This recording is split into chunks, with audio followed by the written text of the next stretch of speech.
Mayong buntag sa tanan mga kachop.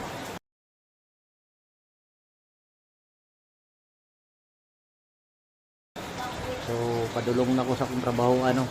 So mao ni akong outfit check. Good luck to me. Usog kay ngulan.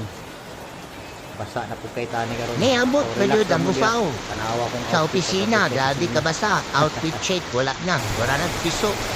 Duha ka bahaan ng giagian. Diyos ko Lord, may gani. Nagpabilid yun ako mut-mut. Babilid ko. Nakaya gid niya. Awir kay gulan. Ingani ka sa'yo. 7:45 in the morning. Grabe ka pa awir sa ulan. May gani. Safe atong pag-abot diri. So medyo naka-relax na ko. Naka-ilis na ko ana. So video-video na lang. Aabot na ng taon sa naitabuhan ni. So kato lang ha. Bye-bye.